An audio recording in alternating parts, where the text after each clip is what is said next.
YSR Congress party అధినేత Shri YS Jaganmohan Reddy గారి పిలుపు మేరకు ఈ రోజున అన్నమయ్య జిల్లా మదనపల్లిలో ఎంపీ ముందుగా పెద్దిరెడ్డి మిథున్ రెడ్డి అన్న పిలుపు మేరకు, అలాగే ఇక్కడ సమన్వయకర్తగా ఉన్నటువంటి నిసారన్న పిలుపు మేరకు ఇవాళ వెన్నుపోటు దినంలో పాల్గొనడం జరిగింది. అంటే 1994 ఎన్నికల తర్వాత శ్రీ నారా చంద్రబాబు నాయుడు గారు ఆయన సొంత మామగారైనటువంటి నందమూరి తారక రామారావు గారికి వెన్నుపోటు పొడిచారట అని అప్పట్లో మేము విన్నాం. అంటే ఇప్పుడు మా వయసు ఉన్న వాళ్ళం అప్పుడు విన్నాం. అప్పటి నుంచి ఇప్పటి వరకు కూడా, అంటే మొన్న జరిగినటువంటి 2024 ఎన్నికల తర్వాత ప్రజలకి ఆయన పొడిచిన వెన్నుపోటుతో సహా కలిపి ప్రత్యక్షంగా చూస్తున్నాం. చంద్రబాబు నాయుడు గారు అంటే వెన్నుపోటు అంటే చంద్రబాబు నాయుడు గారు 4 సార్లు ముఖ్యమంత్రి అయ్యాను అని గొప్పగా చెప్పుకునేటువంటి చంద్రబాబు నాయుడు గారు ఒక్కసారైనా వెన్నుపోటు లేకుండా పరిపాలన చేశారా అని ప్రశ్నిస్తున్నాం.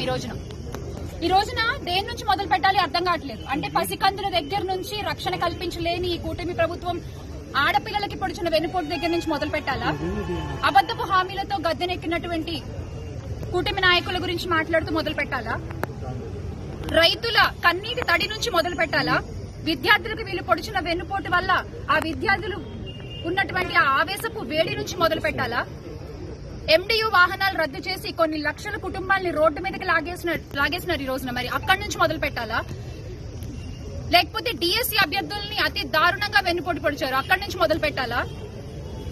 ఇలా చెప్పుకుంటూ పోతే దేని నుంచి మొదలు పెట్టాలో తెలియనటువంటి పరిస్థితి. సంవత్సర కాలం పూర్తయింది కూటమి ప్రభుత్వం అధికారంలోకి వచ్చి.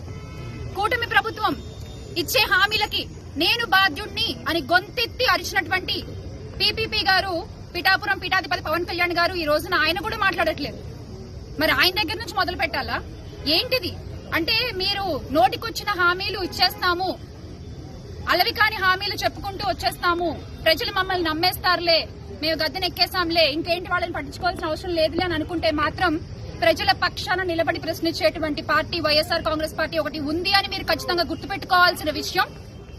మీరు మర్చిపోతే మీకు గుర్తు చేయడానికి మా పార్టీ కార్యకర్తలు పల్లె పల్లెలో, మండలంలో, గ్రామంలో, వాడలో ప్రతి చోట ఉంటారు.